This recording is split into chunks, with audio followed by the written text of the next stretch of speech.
और आज भी दिल्ली की अगर बात करें तो प्रदूषण बहुत खराब श्रेणी में है। आईटीओ के आसपास एयर क्वालिटी इंडेक्स 347 दर्ज किया गया है। अलीपुर में एयर क्वालिटी इंडेक्स 421 दर्ज किया गया है। जहांगीरपुरी में एयर क्वालिटी इंडेक्स 404 दर्ज किया गया है। ये आंकड़े आप देखिए 350, 450, 450 के करीब, 400 के करीब ये नजर आ रहा है।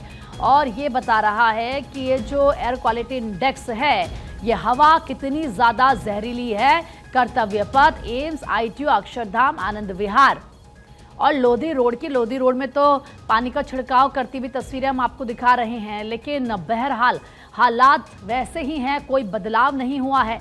दिल्ली की हवा बेहद खराब है।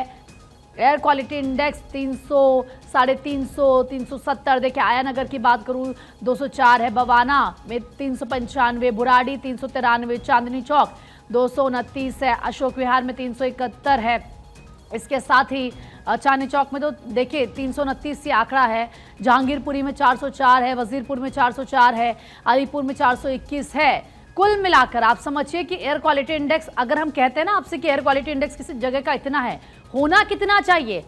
0 से 50 ये एयर क्वालिटी इंडेक्स होना चाहिए। इसका मतलब है कि अगर आप एयर क्वालिटी इंडेक्स में 0 से 50 में सांस ले रहे हैं, आप रह रहे हैं, तो आप हेल्दी अच्छे हैं, क्योंकि आप स्वच्छ हवा अपने अंदर ले रहे हैं। लेकिन अगर ये एयर क्वालिटी इंडेक्स उससे ज्यादा है तो इसका मतलब आप हवा नहीं, आप जहर ले रहे हैं।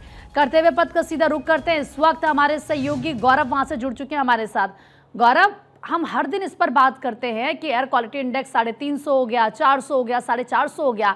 दिल्ली की जो हवा है वो बहुत ज्यादा खराब है। अब सवाल ऐसे में ये है कि ये हवा सही कैसे होगी? कदम तो उठाए जा रहे हैं, लेकिन क्या कुछ असर नजर भी आ रहा है या फिर बस ऐसा लग रहा है कि हवाई बातें हो रही हैं?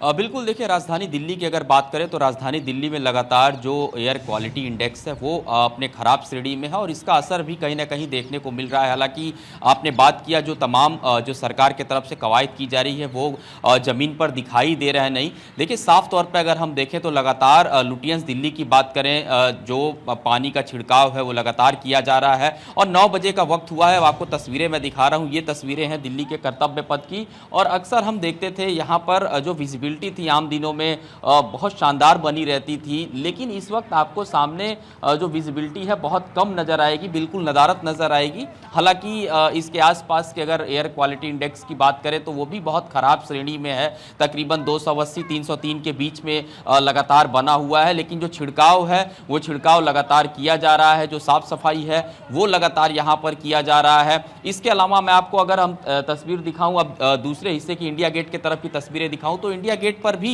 इसी तरीके की तस्वीर आपको नजर आएगी। वैसे इंडिया गेट बहुत साफ दिखाई देता है, लोग तस्वीरें यहां पर आकर के कैद करते हैं अपने कैमरे में। लेकिन ये मात्र 100 मीटर 200 मीटर की दूरी की मैं बात करूं तो इस वक्त जो ये तस्वीरें आपको नजर आ रही हैं ये दरअसल किसी प्रकार का कोई फॉग नहीं है, ये प्रदूषण है जो दिल्ली में लगातार एक लेयर के रूप में जमा हुआ है। हालांकि इस बीच मौसम विभाग ने भी अपने तरफ से एक अलर्ट जरूर जारी किया है, क्योंकि ठंड की जो शुरुआत है वो हो चुकी है दिल्ली में। और अगर हम बात करें 9 नवंबर तक की, तो आने वाले जो दिन होंगे ये 9 तारीख तक, इसमें मौसम विभाग का एक और अलर्ट निकल करके आया है। खास करके जो कोहरा अब आने वाले दिनों में पड़ेगा और जो कोहरे से जो कहीं ना कहीं विजिबिलिटी है वो अपने आप में नदारत जरूर हो जाती है, लेकिन इस बीच ये जो प्रदूषण की लेयर है ये लगातार दिल्ली में बनी हुई है। और इसको लेकर के आपने देखा बीच में क्लाउड सीडिंग का जो प्रावधान था वो अपनाया गया, लेकिन क्लाउड सीडिंग के लिए जिस तरीके का एक मानक होना चाहिए, मौसम जिस तरीके से अनुकूल होना चाहिए, वो फिलहाल अभी दिल्ली में नहीं मिल पा रहा। इसलिए भी क्लाउड सीडिंग का असर हमने देखा कि किया तो जरूर गया और कुछ हिस्सों में जरूर मौसम में बदलाव हुआ, कहीं बूंदाबांदी देखने को मिली, लेकिन अभी भी जिस तरीके की स्थिति बनी हुई है, इंतजार किया जा रहा है कि थोड़ी सी नमी आए, मौसम में बादल आए, उसके बाद क्लाउड सीडिंग कराई जाए। दूसरी सबसे बड़ी बात है कि हम बात कर रहे हैं दिल्ली के अंदर प्रदूषण को लेकर के, तो देखिए वाहनों में भी जो सख्ती है दिल्ली सरकार की तरफ से बढ़ती जा रही है। ग्रेप 2 के पाबंदियां जो लागू की गई उसमें खास करके BS3 के नीचे जितने वाहन हैं कॉमर्शियल, उनको दिल्ली में पूरी तरीके से प्रतिबंध किया गया है।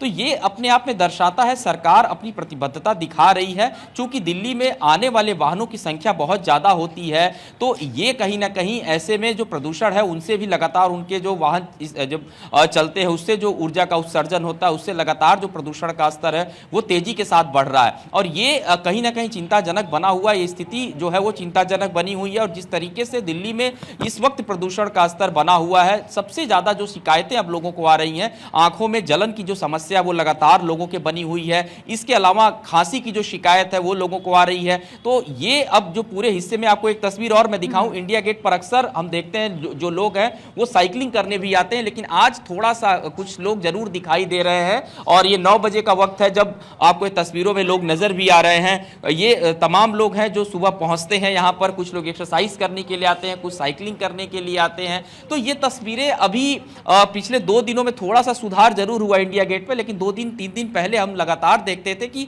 बिल्कुल नदारत नजर आते थे लोग, जो वॉक करने वाले लोग थे वो नहीं यहाँ दिखाई देते थे।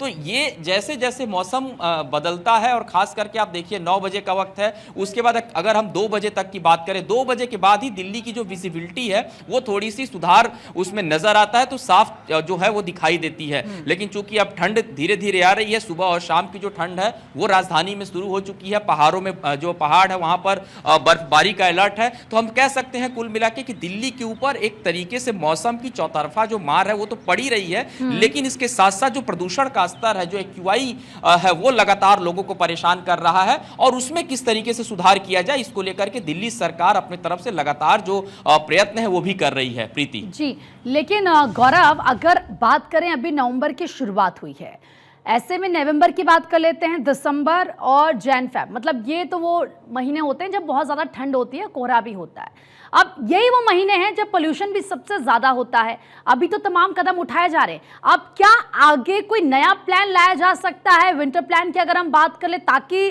और ज़्यादा सिचुएशन क्रिटिकल ना हो, ये ठीक हो जाए?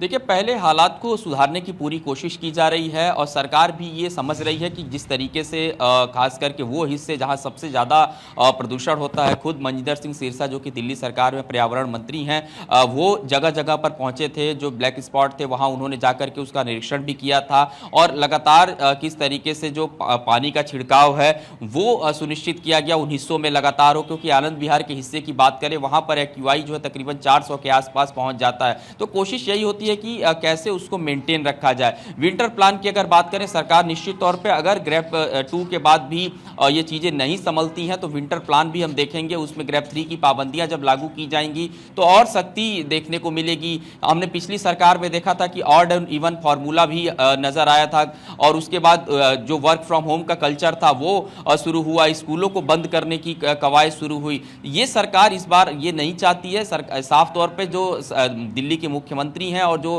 पर्यावरण मंत्री हैं, उनका यही है कि सबसे पहले जो मौजूदा समय में जो प्रदूषण का स्तर है ये किन कारणों से है उस पर लगातार ध्यान दिया जा रहा है, और उसको किस तरीके से कम किया जा सकता है इस पर भी ध्यान दिया जा रहा है। और आने वाले दिनों में चूंकि दिसंबर के बाद जो है वो फॉगिंग बहुत ज़्यादा होगी, तो ऐसे में दिल्ली के अंदर अगर हम बात करें, जो रात में जो हवाओं का स्तर होता है बहुत ज़्यादा वो स्लो चलती हैं, कम गति की हवाएं होती हैं, तो जो प्रदूषण की लेयर है वो ऊपर नहीं जा पाती है और ऊपर से फॉगिंग शुरू हो जाती है। तो ऐसे में गैस चैम्बर बन जाती है दिल्ली, विजिबिलिटी बिल्कुल कम हो जाती है। तो वैसे हालात जब होंगे तो ग्रेप 3 की पाबंदियां भी दिल्ली में लागू हो सकती हैं। स्कूलों की अगर हम छुट्टियों की बात करें बच्चों को लेकर के, तो स्कूलों में गाइडलाइंस जरूर दिया गया है कि जो स्कूल हैं वो साफ सफाई के साथ साथ जो अगर वहां पर पानी की छिड़काव की बात करें, ग्राउंड में जो मिट्टी है वहां पर पानी की छिड़काव की बात करें, सबको ध्यान दे। तो ये तमाम जो हिदायत है वो जरूर दिया गया है। लेकिन आने वाले दिनों में अगर इस तरीके की स्थिति बनती है तो निश्चित तौर पर सरकार की तरफ से और भी जो कदम है वो उठाए जाएंगे। प्रीति, ठीक है गौरव, फिलहाल आपका बहुत बहुत शुक्रिया तमाम जानकारी देने के लिए।